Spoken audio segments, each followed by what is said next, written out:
Vendredi 28 août 2021, première destination, le Gabon avec le quotidien L'Union. Renforcer le dispositif sanitaire, lit-on en manchette du journal. À partir du 1er septembre, la fréquence des vols hebdomadaires des compagnies aériennes desservant le Gabon sera relevée. Une décision gouvernementale synonyme d'allègement des mesures restrictives qui frappent ce secteur dans le cadre de la lutte contre le Covid-19.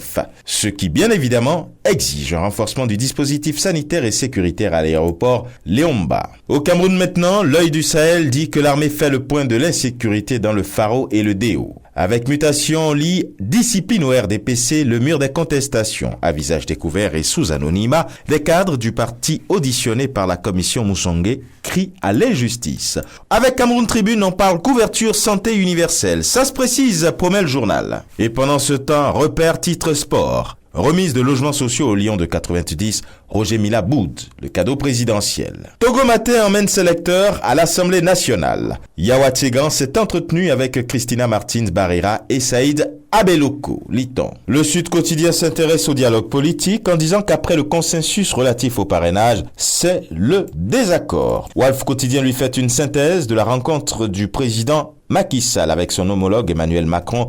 Dénuement de l'hôpital public, endettement, Macky pleure sur son sort devant le patronat français, lit-on en manchette du journal. Et une actualité plutôt macabre avec l'Observateur, mort violente après une semaine sans aller au travail. Un policier du bureau des passeports se tire une balle dans la tête avec son arme de service.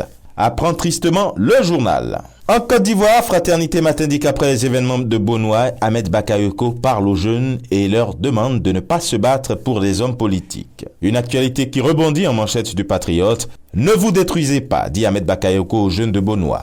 Le Jour Plus annonce que concernant la présidentielle de 2020, Bédié aurait doublé Soro. Avec le quotidien d'Abidjan, il est question de la conférence de presse tenue hier par l'épouse de l'ex-président ivoirien Simone Gbagbo. Plus personne ne peut nous intimider, promet l'ex-première dame. Rebelote avec le Nouveau Courrier en conférence de presse hier, Simone Gbagbo crache du feu, dit le journal.